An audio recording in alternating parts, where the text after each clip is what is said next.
Hi എല്ലാവർക്കും നമസ്കാരം. ഇന്നത്തെ വീഡിയോയിൽ ഒരു കർണാടക സ്റ്റൈല് അടിപൊളി ദോശയുടെ റെസിപ്പിയാണ് കാണിക്കുന്നത്. നല്ല ടേസ്റ്റാണ് ഈ ദോശ കഴിക്കാനായിട്ട്.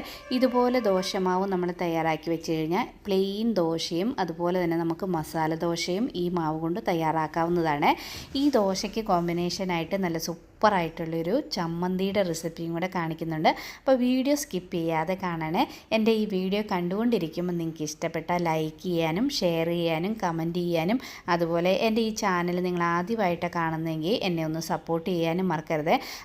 ഇതുപോലെ ദോശയുടെ മാവ് നമ്മൾ അരച്ച് വെച്ച ഒരാഴ്ച വരെ നമുക്ക് ഫ്രിഡ്ജിൽ ഇത് സ്റ്റോർ ചെയ്ത് വെക്കാവേ. ഒരാഴ്ച കഴിഞ്ഞ് ദോശ തയ്യാറാക്കിയാൽ നല്ല സോഫ്റ്റ് ആയിരിക്കും കേട്ടോ ദോശയ്ക്ക്. അപ്പോൾ ആദ്യം തന്നെ നമുക്ക് അരി കുതിർക്കാനിടണം. അതിനായിട്ടൊരു പാത്രത്തിലേക്ക് ഞാനിപ്പം 3 കപ്പ് പച്ചരി എടുത്തിട്ടുണ്ട്. സാധാരണ നമ്മൾ ഇഡ്ഡലിയും ദോശയൊക്കെ തയ്യാറാക്കാനായിട്ട് ഉപയോഗിക്കുന്ന പച്ചരി ഉണ്ടല്ലോ, ആ പച്ചരിയാണ് ഇവിടെ ഞാൻ 3 കപ്പ് എടുത്തിരിക്കുന്നത്. ഇനിയുള്ള അളവ് ഞാനൊരു സ്പൂണിലാണ് കാണിക്കുന്നത്. ഇതുപോലെ കുറച്ച് വലിയൊരു സ്പൂൺ എടുത്തിട്ടുണ്ട്. ഈ സ്പൂണിന് 3 സ്പൂണ് ഉഴുന്നാണ് ആദ്യം നമ്മൾ ചേർത്ത് കൊടുക്കുന്നത്. ഉഴുന്ന് നമുക്ക് അധികം വേണ്ട, 3 സ്പൂൺ ഉഴുന്ന് മതി. നല്ല സൂപ്പറായിട്ടുള്ള ദോശ നമുക്ക് തയ്യാറാക്കാം. ഇനി അതേ സ്പൂണിന് തന്നെ 3 സ്പൂണ് ചവ്വരി, നമ്മൾ സാധാരണ പായസമൊക്കെ ഉണ്ടാക്കാനായിട്ട് ഉപയോഗിക്കുന്ന ചവ്വരി ഉണ്ടല്ലോ, ഈ ചവ്വരി 3 സ്പൂൺ ഇതിലേക്ക് ചേർത്ത് കൊടുത്തിട്ടുണ്ട്. ഇനി അതേ സ്പൂണിൽ തന്നെ 3 സ്പൂണ് അവൽ. ഇത് കുറച്ച് കനമുള്ള അവലാണ്. കനം കുറഞ്ഞ അവലാണ് അരയ്ക്കാൻ നേരത്ത് നമ്മളൊന്ന് കഴുകിയിട്ട് ചേർത്താൽ മതി. കനമുള്ള അവലാണെങ്കിൽ അരിയുടെ കൂടെ തന്നെ കുതിരാനായിട്ട് ഇടണം. ഇനി നമ്മൾ ചേർക്കുന്നത് ഇതേ സ്പൂണിന് തന്നെ 3 സ്പൂണ് മട്ട അരി.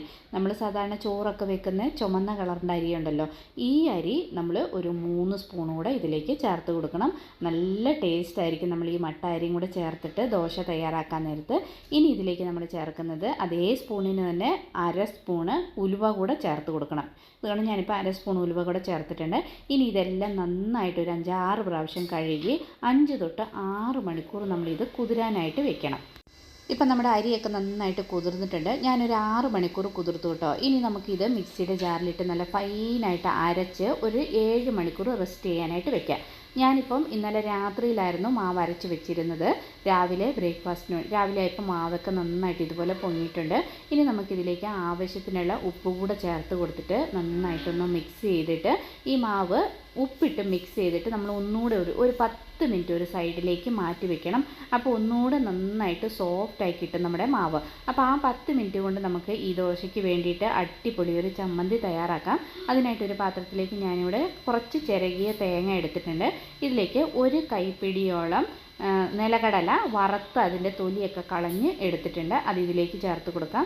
ഇനി ഒരു ചെറിയ കഷ്ണം ഇഞ്ചി എടുത്തിട്ടുണ്ട്. ഇനി നമുക്ക് എരിവിനനുസരിച്ച് പച്ചമുളകോ കാന്താരിയോ ചേർത്ത് കൊടുക്കാം. ഞാനിവിടെ കുറച്ച് കാന്താരിയാണ് എടുത്തിരിക്കുന്നത്. ഇനി നമ്മളിതിലേക്ക് കുറച്ച് പുളി അധികമാകാൻ പാടില്ല, കുറച്ച് ഇച്ചിരി ഒരു പുളി ഇതിലേക്ക് ചേർത്ത് കൊടുത്തു. ഇനി ആവശ്യത്തിനുള്ള ഉപ്പും ചേർത്തിട്ട് നല്ല ഫൈനായിട്ട് ഇതൊന്ന് നമുക്ക് അരച്ചെടുക്കാം. അരച്ച ചമ്മന്തി ഞാനിവിടെ വേറൊരു പാത്രത്തിലേക്ക് മാറ്റി കൊടുത്തിട്ടുണ്ട്.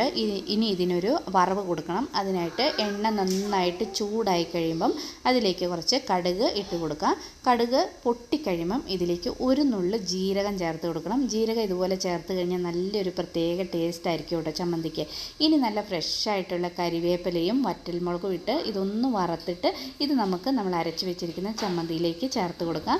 നമ്മുടെ സൂപ്പറായിട്ടുള്ള ചമ്മന്തി ഇവിടെ റെഡിയായി. നല്ല ടേസ്റ്റ് ആണ് കേട്ടോ ഈ ചമ്മന്തി കഴിക്കാനായിട്ട്. അപ്പോൾ ചമ്മന്തി റെഡിയായി സൈഡിലേക്ക് മാറ്റി വെക്കാം. ഇനി നമുക്ക് ദോശയൊന്ന് ചുട്ടെടുക്കാം. അതിനായിട്ട് ദോശക്കല്ല് നന്നായിട്ട് ചൂടായി കഴിയുമ്പം ആദ്യമേ ഇതുപോലെ നമ്മൾ എണ്ണയൊന്ന് പുരട്ടി കൊടുക്കണം. അത് കഴിഞ്ഞിട്ട് കുറച്ച് വെള്ളം ദോശക്കല്ലിൽ ഇങ്ങനെ നമ്മളൊന്ന് തളിച്ച് കൊടുക്കണം. അപ്പോൾ ആ ചൂട് ബാലൻസ് ആയാൽ നമുക്ക് നന്നായിട്ട് ദോശ പരത്തിയെടുക്കാൻ പറ്റും. എന്നിട്ട് ആവശ്യത്തിനുള്ള മാവ് ഒഴിച്ചിട്ട് ഈ മാവ് എത്രത്തോളം വലിയത് വേണോ നമുക്കിതുപോലെ സ്പ്രെഡ് ചെയ്തിട്ട് മൂടി വെക്കണം. മൂടി ഒരു 2-3 സെക്കൻഡ് മൂടി വെച്ച് കഴിഞ്ഞിട്ട് ഇത് തുറന്ന് കഴിയുമ്പോഴത്തേനും നമ്മുടെ അടിപൊളി ദോശ തയ്യാറായി. ഇനി വേണമെങ്കിൽ ഇതിന് മുകളിൽ കുറച്ച് നെയ്യോ എണ്ണയോ ഇതുപോലെ ഒന്ന് തൂക്കി കൊടുത്തിട്ട് നമുക്ക് ദോശ എടുക്കാവുന്നതാണ്. അതല്ല ഇതേ മാവ് കൊണ്ട് നിങ്ങൾക്ക് മസാല ദോശയും തയ്യാറാക്കാം. മസാല ദോശ തയ്യാറാക്കുകയാണെങ്കിൽ കുറച്ചുകൂടെ കനം കുറച്ച് ദോശ കുറച്ചുകൂടെ വലുതായിട്ട് ഇങ്ങനെ നന്നായിട്ട് പരത്തിയെടുക്കണം. പരത്തിയെടുത്തിട്ട് പൊട്ടാറ്റോ കറി അതിൽ വെച്ചാൽ മതി. നല്ല അടിപൊളിയായിട്ടുള്ള മസാല ദോശയും നമുക്ക് ഈ മാവ് കൊണ്ട് തന്നെ തയ്യാറാക്കാം. ഇത് കണ്ട് നമ്മുടെ സൂപ്പറായിട്ടുള്ള ദോശ ഇവിടെ റെഡിയായി. അതിന് കോമ്പിനേഷനായിട്ടുള്ള നമ്മുടെ അടിപൊളി ചമ്മന്തി.